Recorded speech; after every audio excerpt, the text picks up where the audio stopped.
Lecture 7. The Cold War and International Politics. Introduction. Understanding the Cold War in International Relations.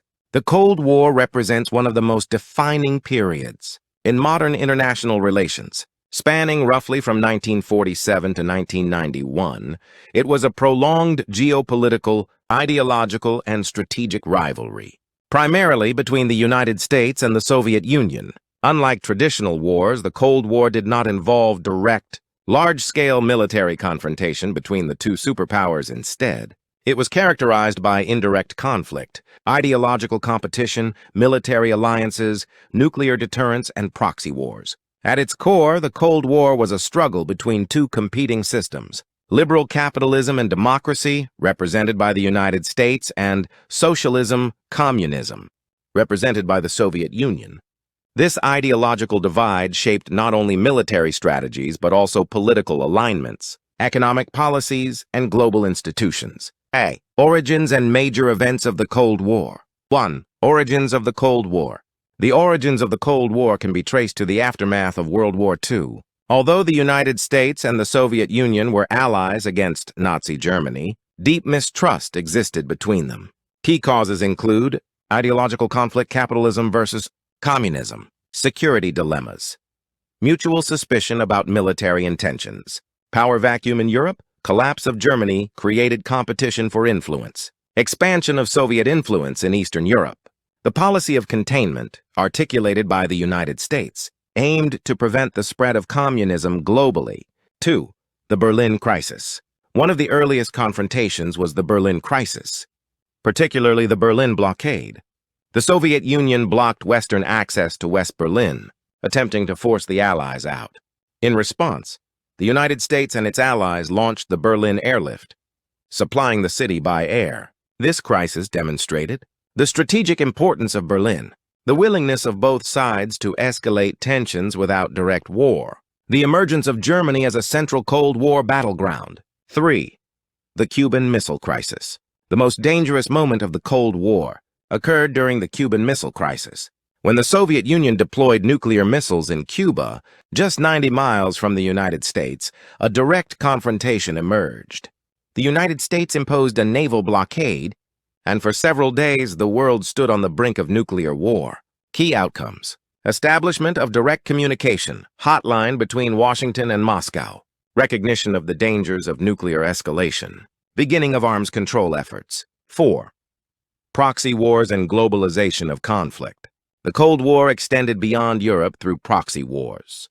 Korean War, Vietnam War, conflicts in Africa, Latin America, and the Middle East. These wars reflected the global nature of Cold War competition and the indirect confrontation between superpowers. B. Balance of power and deterrence strategies. 1. Bipolar balance of power. The Cold War international system was bipolar, dominated by two superpowers. Unlike multipolar systems, bipolarity created clear alliance structures: NATO versus Warsaw Pact, stability through predictable rivalry, high tension due to concentration of power. The concept of balance of power ensured that neither side could dominate the other without facing severe consequences. 2. Nuclear deterrence. Nuclear deterrence was the central pillar of Cold War strategy, shaping the behavior of both the United States and the Soviet Union, as both sides accumulated massive nuclear arsenals capable of destroying each other and much of the world multiple times over. The logic of war fundamentally changed.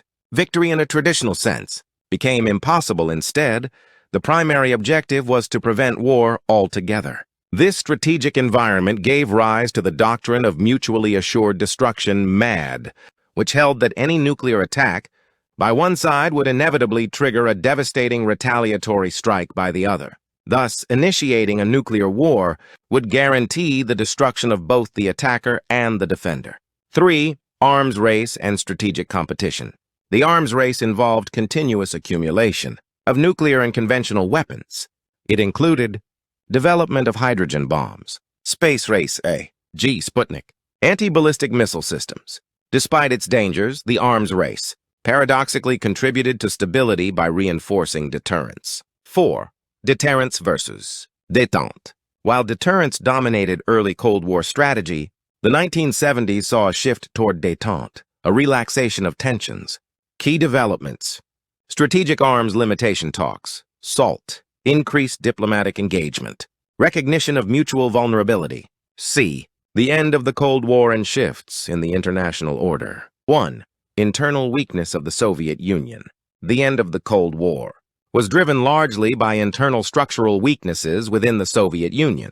By the 1980s, the Soviet economy was experiencing severe stagnation, characterized by low productivity, technological backwardness, and declining growth.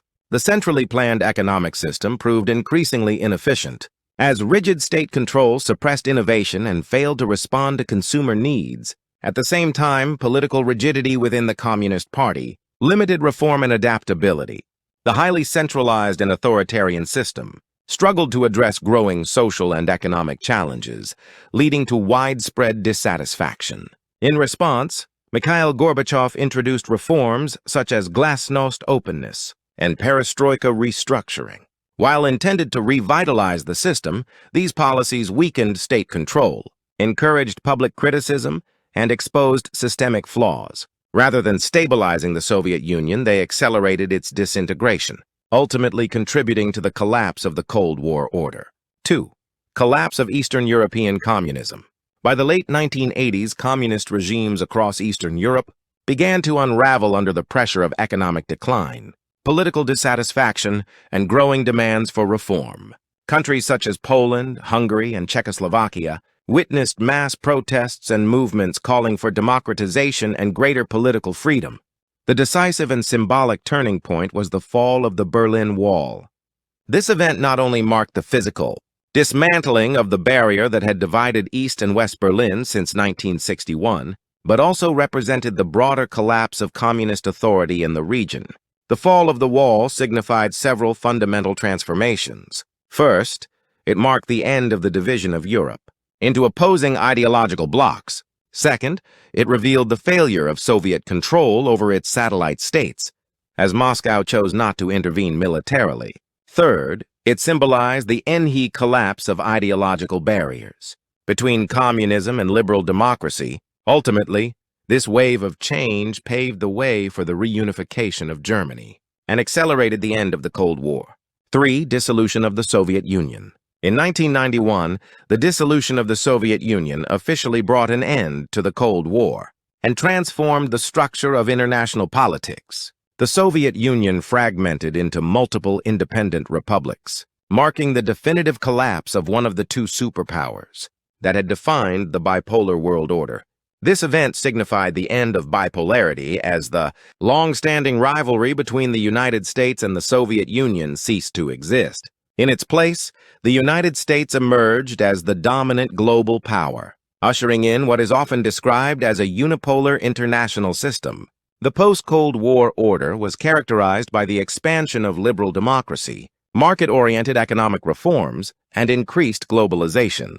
At the same time, the absence of a balancing superpower raised new questions about global stability, power concentration, and the future trajectory of international relations. 4. Transformation of the international order. The post-Cold War era brought profound changes to global politics. Liberal democracy expanded across many regions, while economic globalization accelerated the flow of trade, capital, and information. At the same time, international institutions such as the United Nations, the International Monetary Fund, and the World Bank were strengthened, promoting cooperation and governance. However, new challenges also emerged. Regional conflicts persisted, particularly in areas lacking stable governance. The rise of new powers, such as China, began to reshape the balance of power, leading to a gradual shift from unipolarity toward a more complex multipolar international system. Conclusion. Lessons of the Cold War for contemporary international politics. The Cold War provides enduring insights into the dynamics of international politics. It illustrates how ideological conflict, power competition, and security dilemmas can structure the global order and generate prolonged tensions without direct large-scale war. At the same time, it demonstrates the crucial role of deterrence, diplomacy, and international institutions in managing conflict and maintaining stability. From a theoretical perspective, realists emphasize the importance of balance of power and nuclear deterrence in preventing war, while liberals highlight the role of international institutions and cooperation in reducing tensions. Constructivists, in contrast, focus on the influence of ideology, identity, and perception in shaping state behavior. Ultimately, the Cold War reveals that global stability depends not only on material power, but also on mutual understanding, strategic communication, and effective leadership. In an era marked by technological competition and renewed geopolitical rivalry, these lessons remain highly relevant.